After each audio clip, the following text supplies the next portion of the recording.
Forces में हमारे पास cardiovascular perfusionist आते हैं, तो अच्छी reference, so you can give. Assalamualaikum everyone. I'm going to discuss about the medical fields other than the MBBS and BDS. There is so many fields including MBBS and BDS. बहुत सारे बच्चे होते हैं, उनका बहुत होता है कि उनका MBBS में एडमिशन हो जाए, बट अनफॉर्चुनेटली उनका नहीं हो पाता, तो वो आगे मूव ऑन नहीं करते क्योंकि उन्हें पता नहीं होता कि कौन सी फील्ड बेस्ट है. और समटाइम वो गलत फील्ड चूज़ कर लेते हैं जो उनको नहीं, लाइक उनके अंदर ज़्यादा एबिलिटीज़ होती हैं, वो कर सकते हैं, बट वो उसके अगेंस्ट कोई ऐसी फील्ड चूज़ करते हैं जिनका इतना ज़्यादा कोई स्कोप वगैरह नहीं होता, वो फील्ड चूज़ कर लेते हैं. So today I am going to tell all about the fields. वो कोई गलत फील्ड चूज़ कर लेते हैं और उसके बाद वो बाद में रिग्रेट कर रहे होते हैं कि जब उन्हें पता चलता है बड़े होकर कि इससे ये फील्ड ज़्यादा बेटर थी, वो इस पे जा सकते थे और उनका इसमें ज़्यादा अच्छा कैरियर था. So I am going to discuss all other medical fields जो कि बहुत अच्छी हैं MBBS और BDS के बाद, और जिनका बहुत स्कोप है, और वो गवर्नमेंट, अगर आपकी गवर्नमेंट की सीट्स आती हैं उनकी. सबसे पहले तो अगर आप चाहते हैं कि आपके नाम के साथ डॉक्टर लगे, तो instead of the MBBS and BDS, अगर आपको लगता है कि आपके नाम के साथ डॉक्टर होना चाहिए, तो D pharmacy is good, DPT is good. DPT is doctor of physiotherapist, इसका भी बहुत स्कोप है. डी फार्मेसी का भी बहुत स्कोप है, और ये दोनों फील्ड बहुत अच्छी भी हैं. तो you can go for the DPT और डी फार्मेसी, और उसके अंदर भी आपकी प्रेफरेंस ये होनी चाहिए कि गवर्नमेंट सेक्टर हो, क्योंकि अगर आपकी यूनिवर्सिटी गवर्नमेंट होगी तो आपके पास ज़्यादा चांसेस होंगे जॉब के. और जो गवर्नमेंट की डिग्री होती है उसकी ज़्यादा वैल्यू होती है as compare to the private one, क्योंकि जो गवर्नमेंट होता है वो मेरिट बेस्ड लेता है और जो प्राइवेट्स होते हैं वो मेरिट बेस्ड नहीं लेते. आज CA chartered accountant is the best field. अगर जो बच्चों का इंटरेस्ट मैथ्स की साइड पर है, अकाउंटेंसी की साइड पर है, तो CA is the best option for you. Business की तरफ माइंड है, CA हो गया, ACCA हो गया, they are the best one. अगर आपको लगता है आपके अंदर बहुत एबिलिटीज़ हैं and you want to earn a lot of money, तो you can go to the CA बहुत अच्छा ऑप्शन है उन बच्चों के लिए जिनको लगता है कि वो कर सकते हैं, क्योंकि CA का एग्ज़ाम बहुत मुश्किल होता है. पास करना बच्चों को 5 साल 6 साल लग जाते हैं CA के एग्ज़ाम्स को क्लियर करते करते. बट अगर आपको लगता है, लेकिन मिनिमम जो ड्यूरेशन जिसमें वो कर सकते हैं वो 4.5 ईयर होता है. तो अगर आपको लगता है कि आप 4.5 ईयर में या 5 ईयर में या 6 ईयर में कर लेते हैं, मतलब CA अगर आपको लगता है कि आपके अंदर वो एबिलिटीज़ हैं कि आप क्लियर कर सकते हैं, तो you can go for the CA. Otherwise CA बहुत सारे बच्चों का 7 साल 8 साल भी ले रहा होता है. ACCA is also the good option. बाद BBA is very good option. You can क्या होता है बैचलर्स ऑफ बिजनेस एडमिनिस्ट्रेशन, और ये भी एक बहुत गुड ऑप्शन है उन बच्चों का जिनका बिजनेस में इंटरेस्ट है, और इसके भी पर्टिकुलर ईयर्स होते हैं.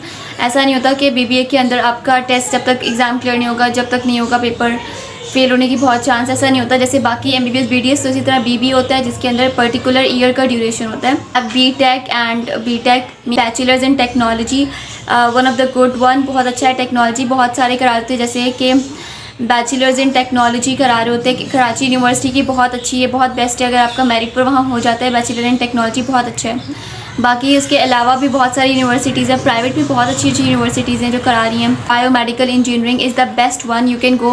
बायोमेडिकल इंजीनियरिंग आपकी बहुत सारी मेडिकल यूनिवर्सिटीज़ भी करा रही है, और NAD भी आई गेस करवा रही है, और कराची यूनिवर्सिटी, बहुत सारे गवर्नमेंट सेक्टर्स भी करवा रहे हैं. तो ये आपके लिए ज़्यादा अच्छा है कि अगर आप गवर्नमेंट सेक्टर को सेलेक्ट करते हैं as compare to the private. ये साइकोलॉजी यानी बैचलर्स इन साइकोलॉजी भी बहुत अच्छा ऑप्शन है. बहरी यूनिवर्सिटी से बच्चे कर रहे होते हैं. अगर बहरी यूनिवर्सिटी के अलावा भी बहुत सारी हैं जिस गवर्नमेंट की बहुत सारी सीट्स आती हैं, तो you can apply for them as well. New field है कार्डियोवैस्कुलर परफ्यूजनिस्ट, ये बहुत अच्छी फील्ड है. इसके अंदर आर्मी की भी सीट्स होती हैं. तो अगर आप कार्डियोवैस्कुलर परफ्यूजनिस्ट बन जाते हैं तो इसके अंदर आपकी आगे बहुत ज़्यादा गवर्नमेंट में भी सीट्स हैं. बैचलर्स के बहुत सारे हैं, जैसे कि बैचलर्स इन इंग्लिश हो गए, bachelors in biotechnology, bachelors in biochemistry, nutrition, botany, zoology and other subject like biostats. बहुत सारे सब्जेक्ट्स हैं. टीचर एजुकेशंस बहुत सारे, बहुत ज़्यादा. तो जो हमारे पास डी फार्मेसी की मैंने आपको बात की थी, डी फार्मेसी को उसका मेरिट हाई जाता है. उसका अप्रॉक्स लाइक जैसे MBBS का फर्स्ट होता है, then BDS and then D pharmacy. D pharmacy का जो कराची यूनिवर्सिटी का मेरिट क्लोजिंग होता है वो 89 या 90 तक होता है. समटाइम 92 भी हो जाता है. तो ये डिपेंड करता है, यानी कि बहुत हाई है. तो D pharmacy is very good option. और उसके आगे आपके पास बहुत सारे चांसेस होते हैं कि डी फार्मा क्या कर रहे होते हैं. बेसिकली किसी ने मुझसे ये क्वेश्चन किया हुआ था कि D pharmacy is a good option और नॉट, तो मैं उसके लिए ये आंसर दोबारा करी हूँ. D pharmacy is very good option, you can go for that. अगर आपको लगता है कि आपका इंटरेस्ट बायो में है, मेडिकल फील्ड में है, तो आपके साथ नाम के साथ भी डॉक्टर लगेगा. और दूसरा का काम मेडिसिन से होता है, इनका काम मेडिसिन से होता है और हमारे अपनी जो स्टडीज़ है उनके अंदर भी हम एक स्पेसिफिक सब्जेक्ट फार्मेसी का पढ़ रहे होते हैं। तो ये स्पेसिफिक एक सब्जेक्ट है फार्मेसी का पढ़ रहे होते हैं। तो फार्मेसी, अगर डॉक्टर ऑफ फार्मेसी तो is the best one. 5 years इसका ड्यूरेशन। बहुत ज़्यादा फील्ड्स हैं आपके पास। इंग्लिश हो गई, बायोटेक्नोलॉजी, आपके पास बायोकेमिस्ट्री हो गई, सिर्फ केमिस्ट्री हो गई, फिज़िक्स हो गई, बायोस्टैट्स हो गई, टीचर एजुकेशन हो गई। और सबसे बेस्ट जो बैचलर्स, अगर आप कराची की बात कर रहे हैं तो कराची यूनिवर्सिटी, क्योंकि ये गवर्नमेंट यूनिवर्सिटी है और सबसे बड़ी यूनिवर्सिटी है, तो ये कराची यूनिवर्सिटी के बैचलर्स बहुत अच्छे हैं और उसके डिग्री की वैल्यू बहुत ज़्यादा है। तो अगर आप कराची से तो you can go for the Karachi university. उसके अंदर जो बैचलर्स और डी फार्मेसी में भी सबसे ज़्यादा डी फार्मेसी कराची यूनिवर्सिटी की फ़ेमस है। डी फार्मेसी भी KU की ही famous. I want to tell कि AFNS आर्म्ड फोर्सेज नर्सिंग जो होती हैं, आर्मी की nursing, this is the best one option. और मैं MBBS और BDS के बाद आपको यही सजेस्ट करूँगी AFNS। आप AFNS के टेस्ट दें और इसके अंदर ये होता है कि ये आर्मी की तरफ से होता है और 4 साल का ड्यूरेशन होता है और उसके बाद आपको 4 साल में भी आपको स्टाइपेंड मिलता है, ऐसे मिल रहे होते हैं। कुछ अमाउंट होती है स्पेसिफिक मिल रही होती है आपको, यानी आपकी पढ़ाई के ड्यूरेशन के टाइम में भी आपको पैसे मिल रहे होते हैं, अर्निंग स्टार्ट हो जाती है। उसके बाद जैसे आप 4 साल कंप्लीट कर लेते हैं तो उसके बाद आपको नर्सिंग की डिग्री मिलती है, आर्मी नर्सिंग। तो खुद सोचिए अगर फोर्स की नर्सिंग है तो कितनी वैल्यू होगी। वो भी बहुत सारी होती है, लाइक 50+ होती है, अराउंड 50+ होती है। और आपको साथ में जो है वो लेफ्टिनेंट के रैंक्स भी लग जाते हैं, सब लेफ्टिनेंट, देन लेफ्टिनेंट, फिर फर्दर ऑन इस तरह। और ये AFNS की जो फील्ड है वो सिर्फ गर्ल्स के लिए होती है स्पेसिफिक, और इसका एक स्पेशल टेस्ट होता है। आपको टेस्ट क्लियर करना होता है, आपको उसके लिए टेस्ट भी क्लियर करना है। उसके बाद आपका इंटरव्यू होता है, इंटरव्यू क्लियर करना है। उससे पहले इंटरव्यू से पहले आपका मेडिकल होता है, मेडिकल क्लियर करें, फिर इंटरव्यू होता है। देन आपका ये सब करने के बाद अगेन से आपका एक और इंटरव्यू होता है, फिर आपका एक पूरा फाइनल मेडिकल होता है।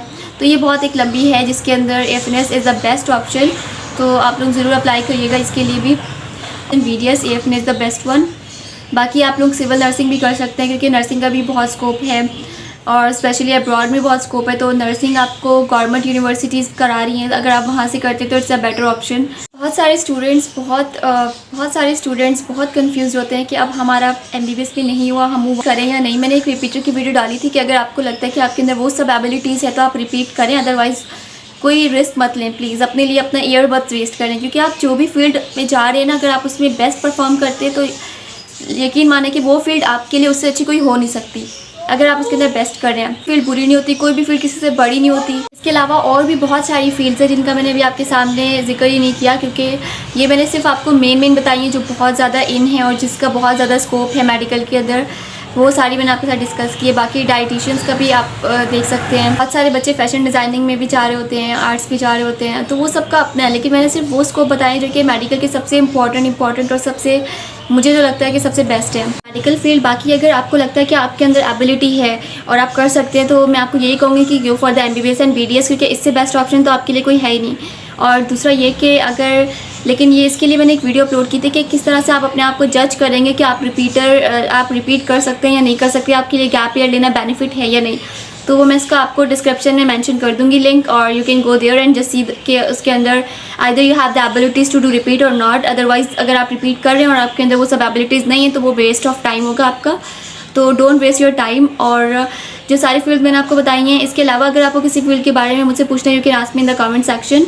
एंड और इन सब में से जो मुझे पसंद है, D pharmacy is the best one, and then bachelors in biotechnology और bachelors in biochemistry and bachelors in English is the best. और उसके अलावा cardiovascular perfusionist is also best, क्योंकि इसके हमारे पास गवर्नमेंट के इसके अंदर हमारे गवर्नमेंट्स की सीट्स भी हैं, लाइक आर्मी के अंदर। तो यू कैन अप्लाई। फोर्सेज में हमारे पास कार्डियोवैस्कुलर परफ्यूजनेस आते हैं, तो अच्छी भली उनकी पे होती है। और नर्सिंग इज़ ऑल्सो गुड, और सबसे टॉप में I love the AFNS, so you can give the test on AFNS as well. उसके अलावा कुछ भी डिटेलिंग आपने AFNS की पूछनी तो आप मुझसे पूछ सकते हैं, क्योंकि मैंने टेस्ट दिया हुआ है AFNS का, बिकॉज जब मैं मेरा MBBS और BDS का टेस्ट दी थी तो मैंने AFNS का भी टेस्ट दिया था।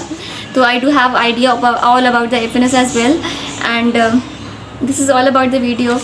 आई want the same support from you all guys, that because मैं आपको बहुत सपोर्ट कर रही हूँ। मैं चाहती हूँ कि आप मुझे इतना ही सपोर्ट करें जितना मैं आपको सपोर्ट कर रही हूँ। और फ्री ऑफ कॉस्ट अगर आप किसी और के साथ शेयर करेंगे वीडियो तो उसकी भी हेल्प हो जाएगी। हो सकता है वो भी कन्फ्यूजन में हो कि उसे क्या फील्ड चूज़ करनी चाहिए और क्या नहीं।